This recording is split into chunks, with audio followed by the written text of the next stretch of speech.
할렐루야. 오늘도 첫 시간을 하나님께 예배하는 모든 성도님들에게 하나님의 크신 은혜와 축복이 있기를 축원을 드립니다. 오늘부터 24장부터 26장까지는 바울이 유대인들에게 고소를 당해서 재판받는 내용이 나오고 있습니다. 오늘 본문에서는 벨릭스 총독에게서, 그리고 25장과 26장에 이어져서는 베수도 총독과 또 아그리빠 왕 앞에서 이제 재판을 받는, 신문을 받는 내용이 나오고 있습니다. 오늘 본문에 나오는 27장은 이제 바울이 예루살렘에서 체포되어서 천부장 앞에서 먼저 신문을 받았습니다. 그때 천부장은 자기의 어떤 소관으로 이 바울의 재판을 자신의 소관으로 할 것이 아님을 알고 벨릭스 총독에게 이 사건을 넘깁니다. 총독에게 이 사건을 넘긴 지 5일째가 돼서 대제사장 아나니아가 장로들과 또 한 변호사 더들로와 함께 가이사랴까지 가게 됩니다. 가이사랴까지는, 예루살렘에서 가이사랴까지는 한 100km 정도가 됩니다. 우리나라로 따지면 한 서울에서 한 천안 정도까지의 거리가 됩니다. 그것을 닷새 정도의 그 시간을 두고 유대인의 이 종교 지도자들이 이 바울의 재판을 해결하기 위해서 그곳까지 가는 것입니다.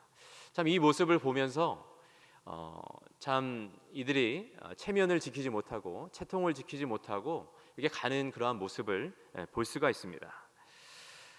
이어서 나오는 3절의 말씀을 보면 이제 더들로라는 이 변호사를 데리고 가게 되는데요. 더들로가 이 벨릭스에 대해서 아첨의 말을 합니다. 그를 치켜 세웁니다. 이렇게 말합니다. 벨릭스가 하여 우리가 당신을 힘입어 태평을 누리고 또 이 민족이 당신의 선견으로 말미암아 여러 가지로 개선된 것을 우리가 여러 모양으로나 어느 곳에서나 크게 감사하나이다. 마음에는 그렇지 않지만 이 벨릭스가 재판을 자신들에게 유리하게 해주기 위해서 이 사건을 빨리 해결해 달라는 그 뜻으로 이 벨릭스 총독을 이렇게 높이는 그런 아첨의 말을 합니다. 오늘날도 그렇다고 합니다. 이렇게 재판을 하게 되면 변호사들도 분명히 우리가 봤을 때는 어느 정도의 지위에 있는 사람 아닙니까? 그런데 모든 재판의 결과는 법문을 해석해서 그 판결문으로 내용이 정리가 되지만 어쨌든 그 재판을 결정하는, 판결하는 것은 사람이 하게 됩니다. 재판장이 하게 됩니다. 그래서 오늘날에도 변호사들이 재판이 시작할 때 그 재판장을 향해서 인사를 한다고 합니다. 나갈 때도 또 인사를 하고 나간다고 합니다. 근데 더 재미난 것은 당연히 이렇게 해고 나가는 것은 당연한 것으로 생각하는데 때로는 인사를 하지 않고 나가면 이 재판이 내가 이렇게 지금 다 변론하고 했지만 이 재판이 나에게 불리하게 되지 않을까, 내가 맡은 사건이 불리하게 되지 않을까 하여서 그것을 항상 신경을 쓴다는 얘기를 들은 적이 있습니다. 오늘 이 말씀에서도 더들로는 아마 그것을 염두에 두고 이와 같은 행동을 했으리라고 생각이 듭니다. 가야바도 마찬가지였습니다.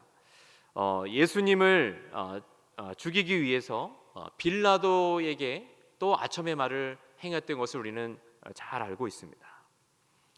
더들로는 마치 검사처럼 바울을 고소합니다. 바울의 이러한 잘못들이 있습니다라고 총독 벨릭스에게 이야기합니다. 5절과 6절에 이렇게 말합니다. 우리가 보니 이 사람은 전염병 같은 자라 천하에 흩어진 유대인을 다 소유하게 하는 자요 나사렛 이단의 우두머리라. 그가 또 성전을 더럽게 하려 함으로 우리가 잡았사오니. 그는 바울을 전염병 같은 자라고 말하고 있습니다. 바울이 전염병 같다는 이유를 세 가지로 들어서 설명을 하는데요. 첫 번째는 이 바울이 소요를 일으키는 자라는 것입니다. 영어 성경에 보면 트러블 메이커라고 이렇게 나오고 있습니다. 문제를 일으키는 자라는 얘기입니다. 소요를 일으키는 자, 문제를 일으키는 자가 바로 바울이었다는 것입니다. 둘째는 이 바울이 나사렛 이단의 우두머리라는 것입니다. 세 번째로는 바울이 성전을 더럽게 하려 했다는 것입니다. 여러분, 전염병의 특징이 무엇입니까? 지금 우리가 코로나19라는 이 바이러스, 이 지금 전염병의 지금 시대를 우리가 살아가고 있는데요. 전염병 그 자체도 무섭지만 그것이 내가 가지고 있는 질병이 다른 사람들에게 퍼져갈 수 있다는 것입니다. 우리가 지금 바울이 전하는 이 복음, 그것을 유대인들이 봤을 때는 전염병 같이 보였다는 것입니다. 예수님께서도 복음을 어떻게 비유하십니까? 누룩과 같다라고 그렇게 예수님도 말씀하셨었습니다. 누룩의 특징 또한 삽시간에 변화를 주는 것입니다. 이렇게 바울을 고발하기 위해서 전염병 같은 자로 이렇게 바울을 두고 말했지만 이것을 뒤집어 말하면 복음이 어떤 것인가 하는 것을 또한 잘 설명해주고 있는 것입니다. 또한 바울이 데살로니가에서 3주간 복음을 전했을 때 사람들은 바울을 이렇게 표현했습니다. 천하를 어지럽게 하던 이 사람들이 여기도 이르렀다라고 이야기하고 있습니다. 바울 그 일행들을 데살로니가에 있었던 유대인들이 그들을 향해서 표현했던 것은 세상을 어지럽히는 자들이다라는 것이었습니다. 그들이 봤을 땐 그렇다는 것입니다. 복음이 그와 같다는 것입니다. 전염병과 같이 다른 사람들에게 퍼져간다는 것입니다. 우리에게도, 여러분들에게도 그 복음이 심겨져 있습니까? 그렇다면 그 복음이 전염병처럼 누룩처럼 퍼져나가야 된다는 것입니다. 우리가 지금은 코로나 바이러스로 인해서 위축되어 있지만 우리가 계속해서 우리가 염두에 두고 살아가야 될 것은, 우리가 그리스도인으로서 우리가 늘 생각하고 또한 실천해야 될 것은 바로 그 복음을 전하는 삶을 살아야 된다는 것입니다. 우리에게 그 바이러스와 같은 전염병과 같은 우리에게 그 복음이 있다면 그것이 다른 사람에게 자연스럽게 흘러가야 된다는 것입니다. 저와 여러분이 그와 같은 삶을 계속해서 살아갈 수 있기를 주님의 이름으로 축원을 드립니다. 총독은 이어서 바울에게 변론할 기회를 줍니다. 그래서 바울은 이렇게 첫 번째, 두 번째, 세 번째 하면서 이렇게 더들로가 고소했던 내용에 대해서 마치 바울 자신이 변호사가 되어서 스스로를 변론을 합니다. 첫 번째, 바울은 자신이 소요를 일으키는 자가 아니라고 이야기합니다. 트러블 메이커가 아니라고 말합니다. 바울은 이렇게 말합니다. 11절에 당신이 아실 수 있는 바와 같이 내가 예루살렘에 예배하러 올라간 것이 열 이틀밖에 안 되었고 라고 말씀하고 있습니다. 바울이 예루살렘에 머물렀던 기간은 한 12일 정도밖에 되지 않았다는 것입니다. 그리고 그 시간 동안 누구를 선동하지도, 다른 사람들과 어떤 모임을 가지고 그들을 자신의 어떠한 팀으로 만들어서 소요를 일으키는 그러한 시도를 하지 않았다는 것입니다. 오히려 사도 바울은 회당이나 성전에 가서 예배를 드리고 또한 오순절을 지키기 위해서 그곳에 왔다는 그러한 내용을 사도 바울은 말합니다. 오히려 이들이 말하고 있는 것, 지금 더들로가 말하고 이 종교 지도자들이 바울을 고발하는 그 내용은 다 잘못되었다는 것입니다. 바울은 자신의 그런 진실한 마음을 가지고, 사실을 가지고 지금 총독 벨릭스에게 그러한 것을 지금 변론하고 있습니다. 두 번째로는 또한 사도 바울은 자신을 이단의 우두머리, 표현해 보면 나사렛 이단의 우두머리라고 더들로가 그렇게 이야기를 했습니다. 나사렛 이단의 우두머리라는 그 앞에 이렇게 나사렛이라는 말을 붙인 것은요, 이 바울을 조금은 깎아내리기 위해서 지금 이 더들로가 그 표현을 썼던 것입니다. 나사렛 하면 아주 저 외딴 시골과 같은 그러한 마을인 것입니다. 그러니까 그곳에 이단의 우두머리가 지금 바로 바울이라는 것입니다. 그런데 그것에 대해서 바울은 어떻게 변론을 합니까? 그러나 이것을 당신께 고백하리이다. 나는 그들이 이단이라 하는 도를 따라 조상의 하나님을 섬기고 율법과 선지자 글에 기록된 것을 다 믿으며. 아멘. 사도 바울은 지금 하나님을 자신이 어떻게 섬기고 있는지에 대해서 이야기하고 있습니다. 유대인들이 하나님을 섬기는 것과 마찬가지로 자신도 하나님을 섬기고, 또한 유대인들이 그 율법과 선지자의 말씀, 그것을 따라 그들이 살아가는 것처럼 사도 바울도 동일하게 살아간다는 것입니다. 그들은 이단이라 말하지만 자신이 그들과 크게 다르지 않다는 것입니다. 그런데 바울은 이제 이단이라는 그 도를 따라 섬긴다라고 그렇게 이야기합니다. 유대인들도 그렇게 표현하고요, 사도 바울도 그들이 고소한 그 단어를 가지고 또 변론을 합니다. 다시 말해서 예수 그리스도의 그 도를 따라서, 예수님께서 가르쳐 주신 그 복음을 따라서 사도 바울은 하나님을 섬긴다는 것입니다. 바울은 율법과 선지자의 글을 다 믿었습니다. 바울은 예수 그리스도는 율법의 마침이다라고 로마서에 말씀하고 있습니다. 율법의 마침이란 무엇입니까? 그 효력이 예수 그리스도의 십자가로 끝났다는 것입니다. 다시 말해서 예수 그리스도의 십자가로 율법이 완성되었다는 것입니다. 또 십계명은 또 무엇입니까? 바로 하나님과 사람 사이에 또 지켜야 할 그러한 말씀이지 않습니까? 근데 이 십계명을 예수님께서는 쉽게 줄여서 두 가지로 요약해서 마태복음에 말씀해 주십니다.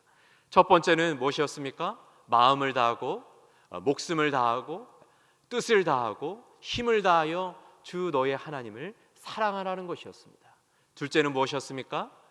내 자신을, 내 이웃을 내 몸과 같이 사랑하라라고 예수님께서 그 십계명을 요약해 주셨습니다. 그 얘기 무엇입니까?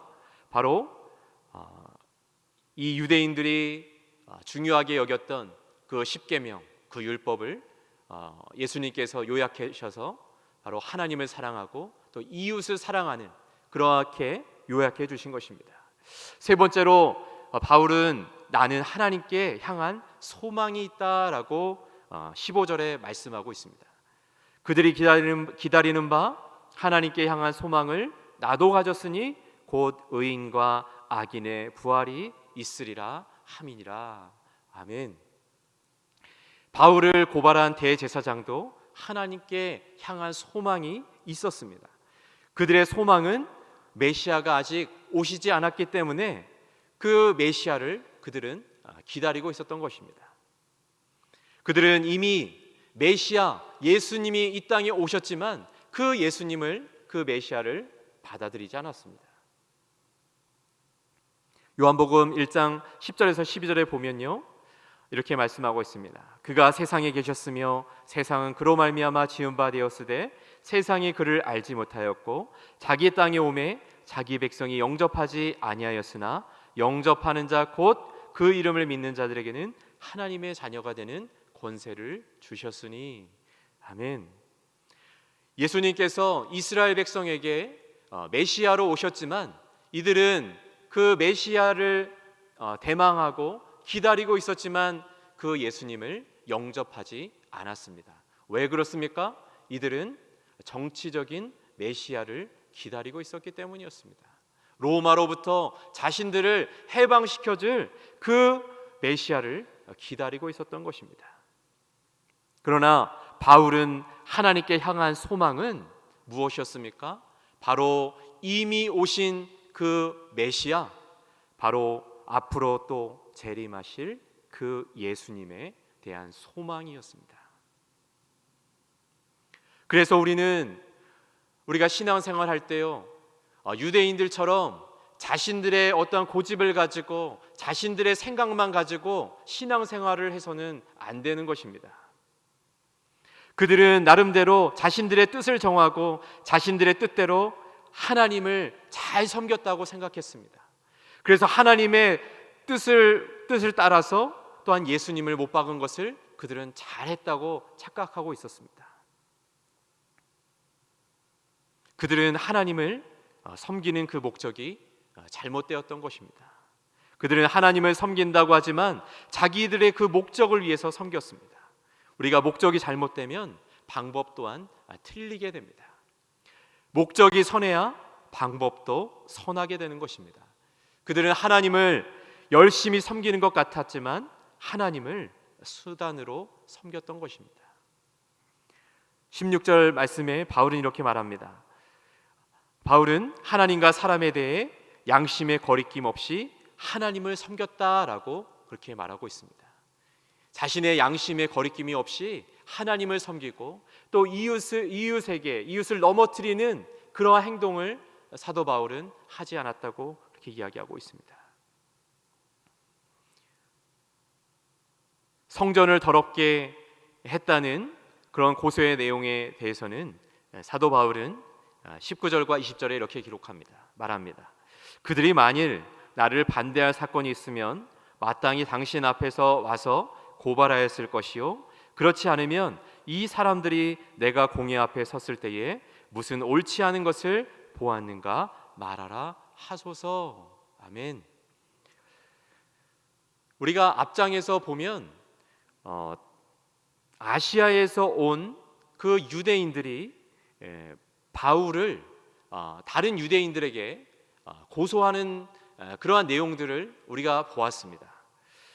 그 내용은 바로 바울이 에베소 사람이었던 그 드로비모와 함께 있었다는 그 사실을만 가지고 바울이 마치 성전에 들어가서 이방인을 데리고 가서 성전을 더럽혔다라는 그러한 추측을 가지고 이 유대인들을 이렇게 요동시켰던 그러한 사건을 지금 이야기하고 있는 것입니다. 그러나 사도 바울은 그것이 잘못되었다는 것입니다. 이방인을 내가 데리고 성전에 들어가서 성전을 더럽혔다고 그렇게 말하지만 그런 적이 없다는 것입니다. 아시아에서 온 유대인 고소자들이 여기 오지 않았다는 것입니다. 그것이 사실이었다면, 진짜였다면 지금 이 자리에 와서 그들이 증인으로서 이 사실에 대해서 이야기했을 것이라는 것입니다. 바울은 이것을 통해서 그들의 고소가, 이 종교 지도자들의 바울을 향한 이 고소가 다 근거 없는 잘못된 것이라는 것을 지금 이야기해 주고 있는 것입니다. 단지 바울은 자신이 신문을 받는 것은 그들이 고소하는 대로 율법이나 성전 문제가 아니라 죽은 자의 부활 때문이었다고 21절에 말하고 있습니다. 벨릭스도 이렇게 종교 지도자들의 또 더들로의 그 고소 내용과 또 바울의 이 변론 내용을 종합해 봤을 때 로마법을 따라서 바울을 어떻게 감옥에 가두거나 그를 사형에 처할, 죽일 어떤 그런 근거가 전혀 없었던 것입니다. 그래서 벨릭스는 이 유대인들의 눈치도 보고 또한 로마의 그 법을 또한 따라야 되기 때문에 그 중간에서 이 재판을 결정을 내리지 아니하고 천부장 루시오가 내려오면 내가 그 이야기를 듣고 이 재판에 결론을 내리겠다라고 이야기합니다. 은근슬쩍 넘어가고 있는 것입니다. 재판은 이렇게 연기가 되어집니다. 이 재판을 통해서 바울이 고소하는 이 유대인들이 잘못되었다는 것을 우리는 충분히 알 수 있고요. 그래서 그 나서 재판이 연기되고 나서 벨릭스가 이제 바울을 감금하고요. 좀 자유는 허용되었지만 자신의 부인 드루실라와 함께 이 바울을 데려와서 바울이 가지고 있는 그 예수 그리스도에 대해서, 그 도에 대해서 듣습니다. 그럴 때 바울은 그들에게 어떠한 내용을 전합니까? 바울이 의의 절제와 장차 오는 심판을 강론했다라고 말하고 있습니다. 벨릭스는 이렇게 바울의 이러한 강론 내용을 듣고 두려워했다라고 이야기가 그렇게 오늘 본문에 나오고 있습니다. 벨릭스는 본문에는 나오지 않고 있지만 참 잔인한 자였습니다. 많은 사람을 죽인 자였고요. 또한 지금 함께 살고 있는 이 두루실라도요, 남의 부인을 빼앗아서 또한 데리고 살고 있는 그런 자였습니다. 바울은 이러한 내용을 가지고 벨릭스에게 계속해서 그 복음을 전하고 또한 그의 잘못에 대해서 이야기했을 것입니다. 그래서 이 벨릭스는 그 내용을 들었을 때 두려움이 찾아왔던 것입니다. 그럼에도 안타까운 것은 이 벨릭스와 또한 그의 아내 드루실라는 이 바울의 이야기를 듣고 그들은 전혀 회개하지 않았다는 것입니다. 두려움은 찾아왔지만 회개하지 않았다는 것입니다. 오히려 바울을 통해서 바울을 자주 불러서 그들은 무언가 돈을 받아낼 수 있을까? 바울이 나에게 돈을 주어서 지금 이 감옥에서 풀려나서 자유의 몸이 되기를 원하는 그 마음으로 나에게 돈을 좀 주지 않을까 하는 그러한 기대를 이들은 가지고 있었던 것입니다. 얼마나 안타까운 사실입니까? 계속해서 가장 가까운 자리에서 약 2년이라는 시간 동안 이 바울을 가장 가까운 거리에서 있으면서 그 내용을 들으면서도 이들은 그 복음을 받아들이지 않았다는 것입니다. 오늘날도 어떻습니까? 우리가 세상의 욕심 때문에 주의 복음이 전해지지만 그 복음을 받아들이기보다는 오히려 세상이 재미있고 세상의 즐거움, 그런 쾌락이 있기 때문에 그 복음을 받아들이지 못하는 사람들이 있습니다. 세상 것이 더 좋기 때문입니다. 그것을 봤을 때 정말 사탄의 그 악함과 그 힘이 얼마나 또한 대단한 것인지를 또한 생각해 보게 됩니다. 복음을 전하지만 그 복음을 받아들이지 않는 이유가 다름이 아니라 그들의 쾌락을 위해서, 그들의 즐거움을 위해서 그 복음을 받아들이지 않고 포기한다는 것입니다. 또한 오늘 말씀에서 사도 바울은 여러 가지 이런 억울함과 그런 여러 가지 핍박이 있지만 끝까지 사람 보지 않고 하나님을 의지해서 이 복음을 증거한다는 것입니다.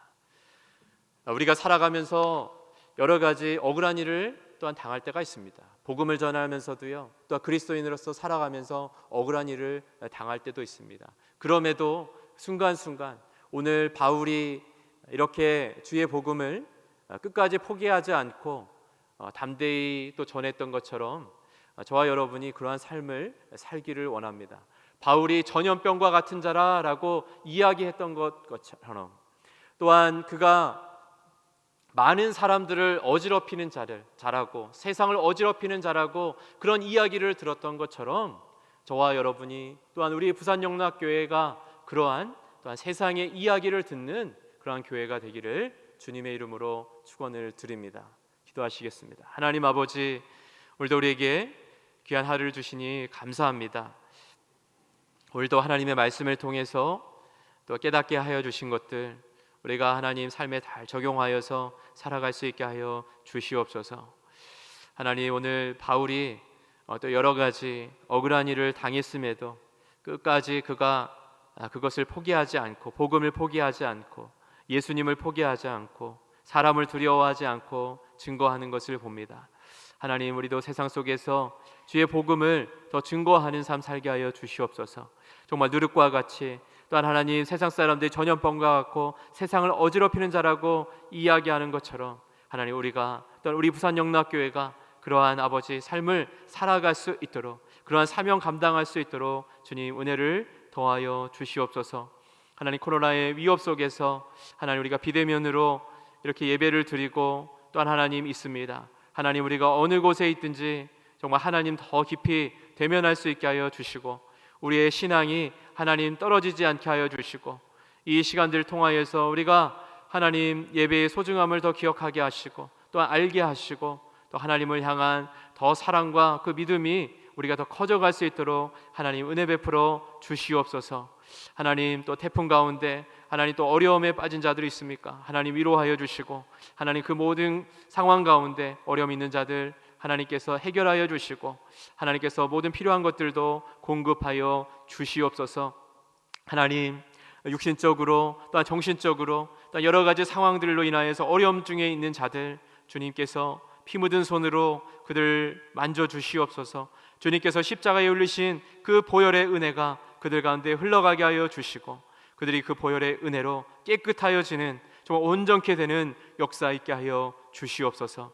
오늘도 하나님 귀한 예물 드린 손길이 있습니다. 하나님 축복하여 주시옵소서. 그 마음 받아 주시옵소서. 오늘도 하나님 각자의 처소에서 하나님을 예배하며 하나님께 기도하는 모든 주의 백성들의 기도에 귀 기울여 주시고 하나님 응답하여 주시옵소서. 오늘 하루의 삶을 하나님께 올려드립니다. 성령 하나님 인도하여 주시옵소서. 예수님의 이름으로 간절히 기도하옵나이다. 아멘. 하늘에 계신 우리 아버지, 아버지의 이름을 거룩하게 하시며 아버지의 나라가 오게 하시며 아버지의 뜻이 하늘에서와 같이 땅에서도 이루어지게 하소서. 오늘 우리에게 일용할 양식을 주시고 우리가 우리에게 잘못한 사람을 용서하여 준 것 같이 우리 죄를 용서하여 주시고 우리를 시험에 빠지지 않게 하시고 악에서 구하소서. 나라와 권능과 영광이 영원히 아버지의 것입니다. 아멘.